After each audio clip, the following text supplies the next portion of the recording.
Hello and welcome to the workshop. Today we'll be doing the off-the-wall planter, which is a circular planter planted up with some really cool sedums and succulents. You can tell we love our sedums and our succulents. They are really easy care, they're fun to work with, they put up with a lot of guff, and we have outdoor, and then this variety is for in your home. So let's get started. The first thing I want to talk about are the sedums that you will have in your container. We have here a lovely little donkey tail. I love the bright pale green of this one. It really will stand out up against some of the darker greens of different succulents. This one is awesome. It's a Haworthia.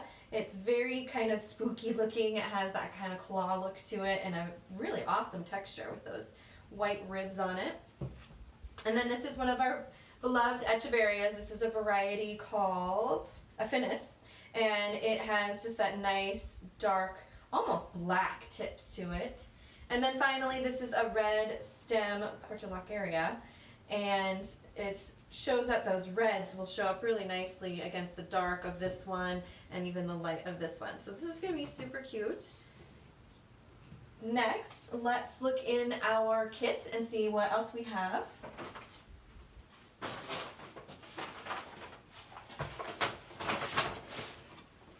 Looks like we've got the planter right here. So, really cute. Oops. And then we have soil. Doesn't look like we're going to need very much soil. These come with their own soil, and it's a very shallow planter. We also have some gravel, which we will be putting on the bottom, and I'll tell you about that and why. And finally, our top dressing of some sphagnum moss. Now that we have all of our supplies, the first thing we're going to do is take a look at our cute little container. This is meant to hang on a wall, and you'll notice no drainage holes, which is great. We actually don't want it to drip down your wall, and that's also where the gravel is going to come into play. And then again, we're using succulents, so they're not going to need a whole lot of water, which means that this won't need to hold a lot of water, and you won't have any water sitting in the bottom. So what we will do is we'll take our gravel, and the gravel goes in the bottom. Ooh, it's a little dusty.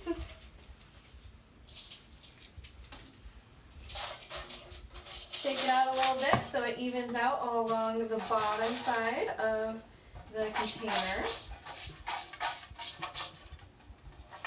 This gravel is going to help keep the water away from the soil and keep that water level low, and not, if you do accidentally put a little too much water in there, it won't keep the soil soaked for a long time and hurt your succulents, because that's the one thing that we worry about with succulents is overwatering. Believe it or not, we love them so much and we think that they need more water than they do. They really don't want that much water, so the main problem is overwatering them. Next is the soil.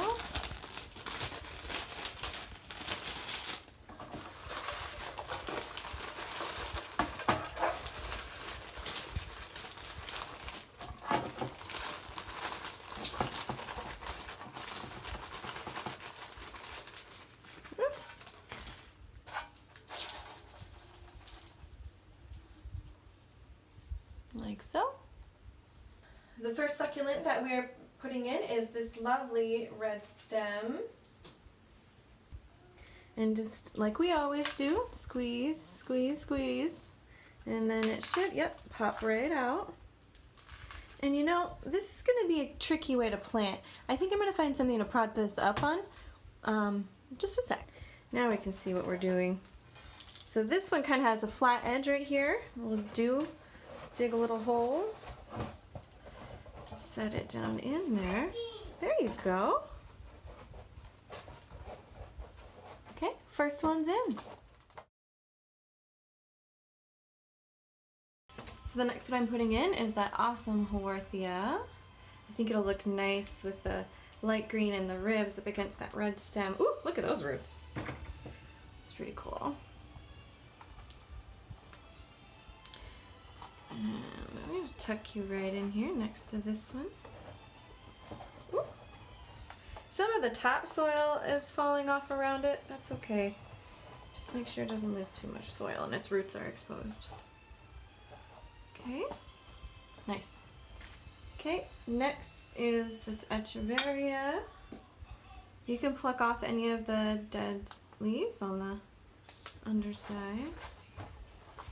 And where do you want to go? That's a big, like this. There we go. She wanted to stick its face out a little better. There, like that.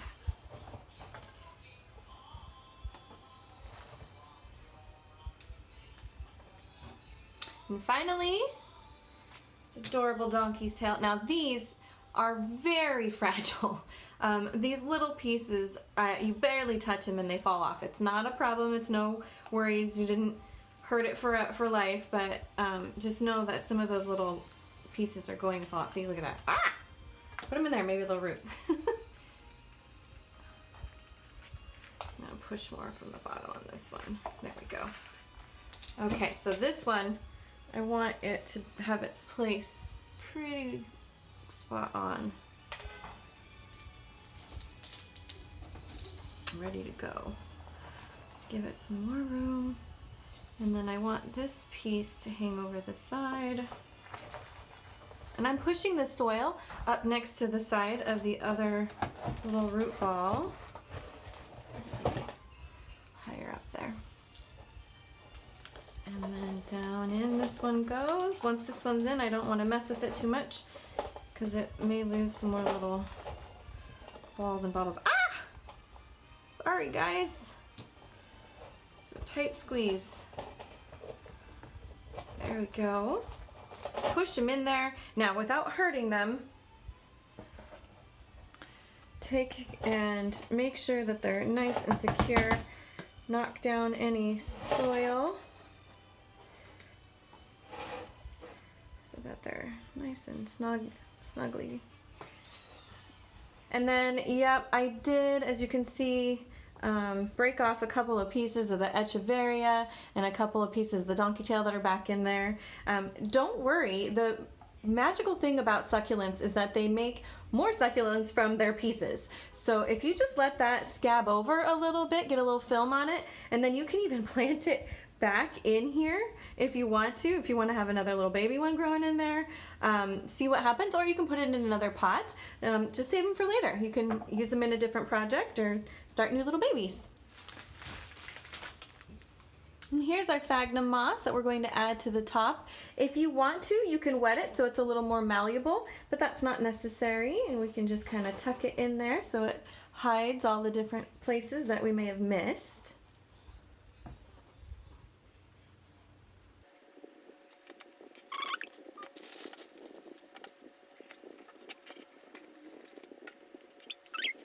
Okay,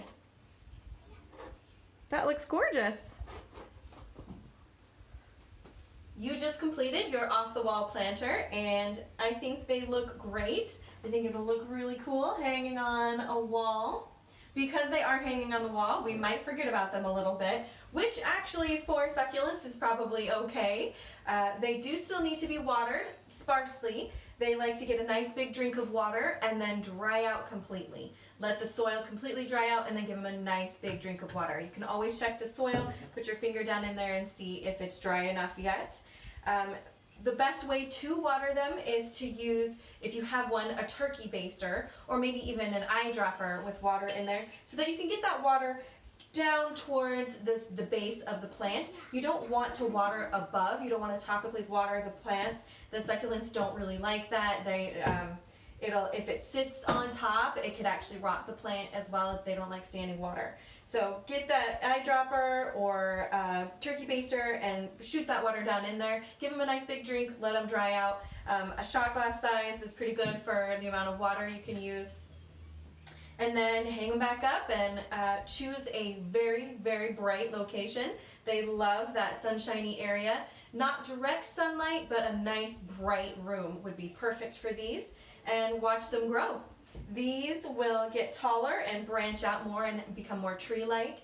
The Haworthia will keep kind of sending shoots around the outside and get wider. And then this Echeveria, as we know, the hens and chicks, they will create those little chicks that will come off and maybe even hang down, which would be super cute. And the donkey tail will keep adding more length to it and growing longer and getting more of these little puff balls, which is super cute. Now if they do outgrow, start growing out of this container, you can start plucking them out and putting them in different containers or use them for different projects, and then refresh these or just leave one of the big ones in there. I had a great time. This was fun. I hope you had fun, and I hope to see you all again for our next workshop, and have a good day. Bye.